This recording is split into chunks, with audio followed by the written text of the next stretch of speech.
শাশুড়ি মায়ের স্বর্ণের চেইন হারিয়ে ফেলার অপরাধে যেদিন আমার ডিভোর্সের সিদ্ধান্ত হয়, সেদিন আমার স্বামী নীরব ছিলেন। ভালো মন্দ কিছুই বলেননি। রাতে ঘুমানোর সময় আমি তার বুকে হাত রেখে নরম গলায় বললাম, সামান্য একটা চেইন হারানোর অপরাধে আপনি আমাকে ডিভোর্স দিবেন? সারা জীবনের সম্পর্কটা এভাবে নষ্ট করে ফেলবেন? সে কোনো উত্তর দিলেন না, পাশ ফিরে শুয়ে রইলেন। তখন আমার প্রচণ্ড কষ্ট হচ্ছিল, বুকটা ফেটে যাচ্ছিল।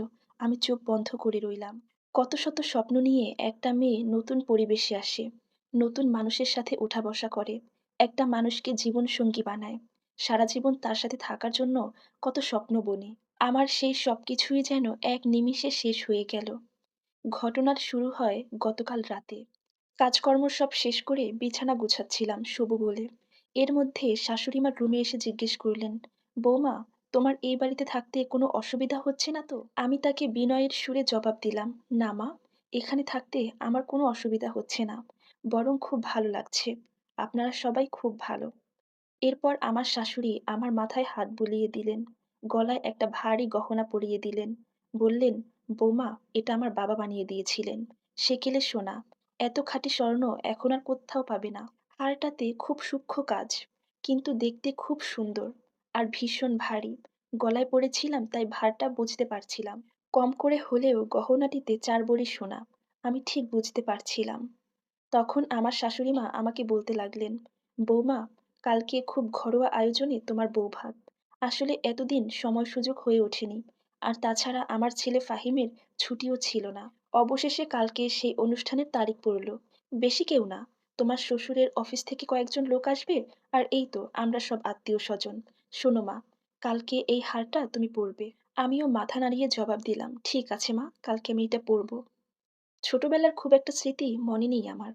ছোট থেকে বড় হয়েছি এতিমখানায়। নামে মাত্র শিক্ষা পেয়েছি, শিক্ষার সুযোগটুকুও আমি পাইনি।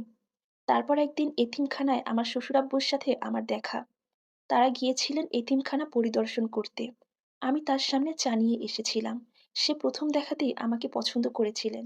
এরপর আমার শ্বশুর লাবণী ম্যাডামের কাছে তার ছেলের সাথে আমাকে বিয়ে দেওয়ার জন্য প্রস্তাব দেন। ছেলেটা ভালো, বড়লোক পরিবারের ছেলে, দেখতে সুন্দর, বয়স 30 পেরোয়নি, এখনো সরকারি চাকরি পাওয়ার সম্ভাবনা আছে, ভালো একটা কোম্পানিতে চাকরি করে।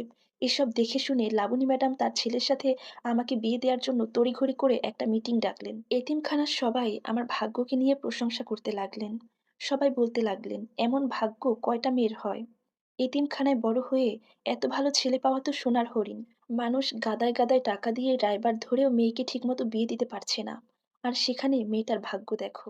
তখন এতিমখানার আরেকজন ম্যাডাম বলতে লাগলেন, এত তাড়াহুড়া করার কিছু নেই, এত তাড়াহুড়া করে আমরা মেয়ে বিয়ে দিব না। বড়লোক বাড়ির আদুরে ছেলে, ছেলেটার চরিত্র কেমন সেটাও ভালো করে খোঁজ খবর নিতে হবে। বড়লোক ঘরের ছেলে আমাদের এতিমখানার একটা মেয়েকে বিয়ে করতে চায়, নিশ্চয়ই এর মধ্যে কোনো রহস্য আছে। এরপর সেই ম্যাডাম ভালো করে খোঁজ খবর নিয়ে আমাকে সেই পরিবারে বিয়ে দেন। প্রথম প্রথম শ্বশুরবাড়ির সবাই আমাকে খুব ভালোবাসতেন, খুব আদর করতেন। কিন্তু এরপর যখন শাশুড়ি মায়ের গহনাটা হারিয়ে ফেললাম, ঠিক তখন থেকেই সবাই বদলে গেলেন। শাশুড়ি মা তো এখন কথায় কথায় বলেন, তুমি একটা অপয়া মেয়ে, এত ভালো একটা গয়না দিলাম ধরে রাখতে পারলে না, তোমাকে আমার ছেলের জীবনে রাখবো না, কারণ তুমি যে অপয়া মেয়ে, কখন না যেন আমার ছেলের জীবনটাও ধ্বংস করে দাও। এখন আমার কি করা উচিত? আপনারা দয়া করে আমাকে পরামর্শ দিয়ে সাহায্য করবেন। সো ভিউয়ার্স, এই সম্পূর্ণ গল্পটা একটা আপুর জীবন থেকে নেয়া, যার সাথে আমার বাস্তব জীবনের কোনো মিল নেই। ধন্যবাদ।